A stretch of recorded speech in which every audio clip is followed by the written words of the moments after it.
Selamat sore semuanya. Assalamualaikum warahmatullahi wabarakatuh. Siang hari ini seluruh jajaran Pemprov yang terkait dengan pengelolaan mobilitas penduduk di Jakarta bekerja untuk merumuskan penerapan langkah-langkah untuk kita bisa menjaga jarak antar warga atau social distancing yang dilakukan di Jakarta.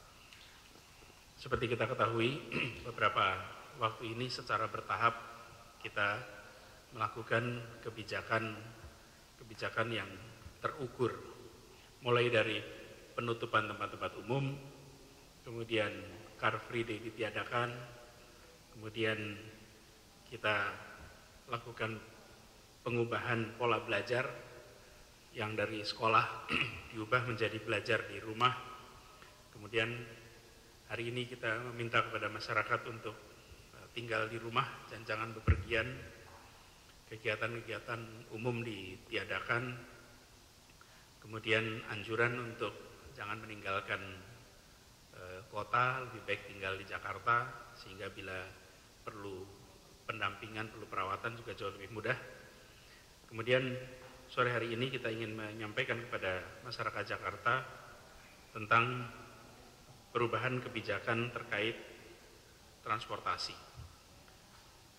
Seperti tadi disampaikan bahwa ganjil genap itu diubah minimal 2 minggu ke depan, tidak ada lagi ganjil genap di 25 ruas jalan yang selama ini ada kebijakan ganjil genap. Di belakang saya ini pimpinan MRT, pimpinan Transjakarta, pimpinan LRT, Ibu Asisten Perekonomian dan Kepala Dinas Perhubungan. Kita ingin menyampaikan bahwa layanan kendaraan umum di Jakarta akan mengalami perubahan. Kita menurunkan secara ekstrim kapasitas pelayanan. Jadi jadwal MRT misalnya yang semula keberangkatannya tiap 5 menit dan 10 menit, sekarang akan diubah mulai besok menjadi tiap 20 menit. Rangkaian MRT yang setiap hari beroperasi ada 16 rangkaian akan berubah menjadi tinggal 4 rangkaian yang beroperasi. Waktunya yang semula jam 5 pagi sampai jam 24.00 sekarang berubah hanya jam 6 pagi sampai jam 6 sore. Kemudian LRT juga begitu, yang semula keberangkatannya tiap 10 menit, sekarang berubah menjadi tiap 30 menit. Dan waktu operasinya yang semula dari jam 5.30 pagi sampai dengan jam 11 malam, diubah menjadi jam 6 pagi sampai jam 6 sore. Transjakarta yang saat ini melayani 248 rute akan dikurangi secara signifikan menjadi 13 rute. Hanya 13 rute Transjakarta yang akan beroperasi dan keberangkatannya hanya setiap 20 menit.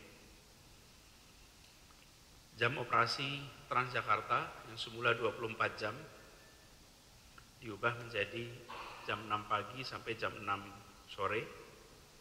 Lalu pelayanan bis sekolah selama 2 minggu ke depan ditiadakan karena kita akan mengubah pelayanan itu untuk kebutuhan masyarakat.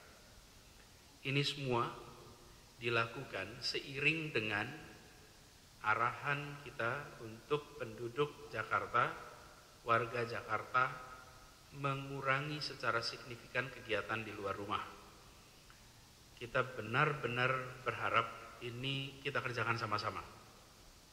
Dan nanti di stasiun MRT akan ada pembatasan jumlah orang masuk dalam stasiun.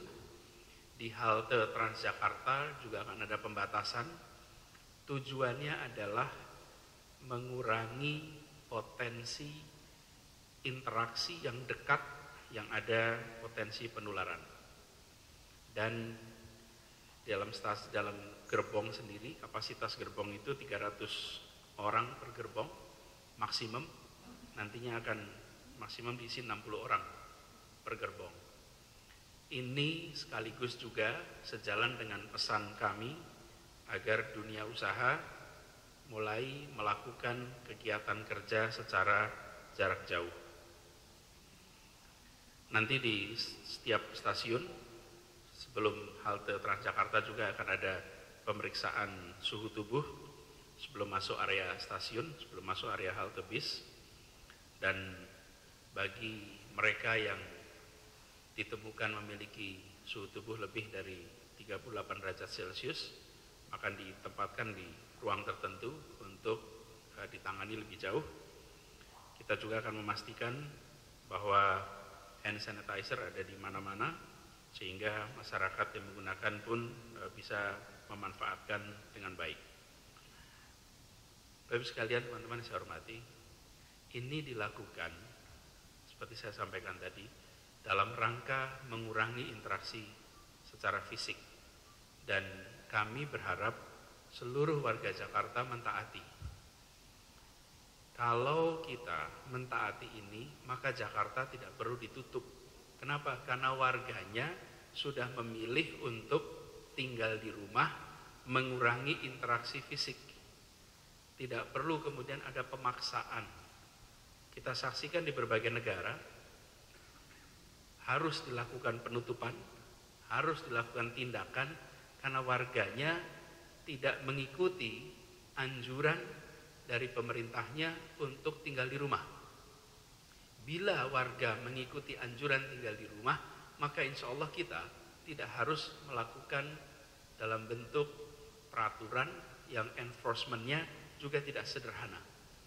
Jadi ini kita benar-benar berharap dengan cara seperti ini kita serius, dan perlu kami garis bawahi, ini bukan hanya melindungi diri kita, tapi ini melindungi masyarakat. Kalau kita memilih untuk berada di rumah, artinya tidak berpotensi tertular, dan bila merasa sehat tapi carrier, maka tidak menularkan kepada yang lain. Kepada seluruh masyarakat, kami berharap untuk bisa menyesuaikan dengan jadwal transportasi kendaraan umum yang baru, dan kita berharap nantinya bila ada pertanyaan dan lain-lain silahkan hubungi kami langsung di nomor yang biasa digunakan 112. Itu saja penjelasan dari kita terkait dengan transportasi. Silahkan kalau bertanya. 13 rute. Oke, nanti dikasih daftarnya ya, 13 rute. 13 koridor yang ada, itu yang berfungsi. 13 koridor. Ada lagi? Cukup? Saya rasa sudah cukup jelas teman-teman sekalian. Terima kasih, dan semoga teman-teman juga semua sehat sehingga bisa menjalankan tugas dengan sebaik-baiknya. Assalamualaikum warahmatullahi wabarakatuh. 13 koridor itu yang operasional penuh. Kemudian tambahan untuk Transjakarta, mulai nanti malam sampai dengan pukul 22 operasional penuh. Tapi setelah itu amari ditiadakan. Angkutan malam hari mulai nanti malam sudah off sampai dengan 2 minggu ke depan. Nah, untuk antisipasi ganjil genap, memang kami sudah koordinasi dengan rekan-rekan kepolisian Polda Metro Jaya, dalam hal ini Dirlantas Polda Metro Jaya. Kami berharap memang pada 2 minggu ke depan tidak ada peningkatan traffic. Artinya seiring dengan himbauan Pak Gubernur untuk kita semua mengurangi pergerakan ataupun perjalanan yang tidak penting, bahkan ada upaya untuk bekerja dari rumah, sehingga tidak ada peningkatan lalu lintas di jalan. Namun demikian, kami juga sudah menyiapkan opsi, yaitu jika terjadi peningkatan lalu lintas dan ada kemacetan, maka petugas kami, Dinas Perhubungan bersama-sama kepolisian akan melakukan pengaturan secara manual di lapangan. Juga akan ada peningkatan pengaturan melalui area traffic control system.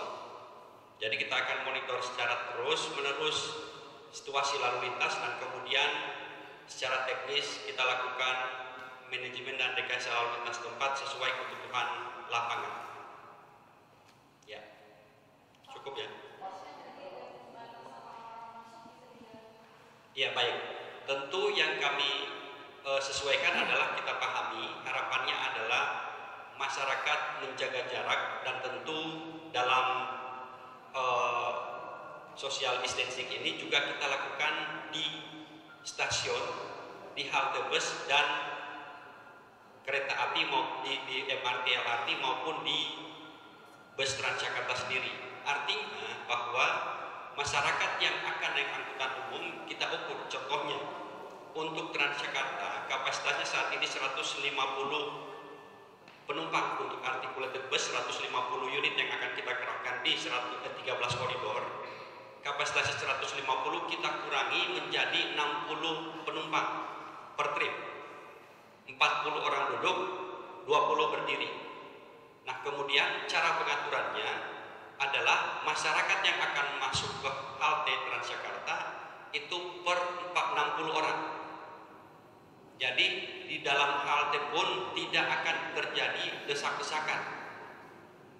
Jadi per 60 orang, kemudian setelah bis berangkat maka akan dilanjutkan dengan bis selanjutnya. Kita harapkan dengan pengaturan yang seperti ini, maka social distancing yang kita harapkan masyarakat bisa melakukan jarak sehingga potensi penyebaran virus ini tidak terjadi, bisa kita hilangkan.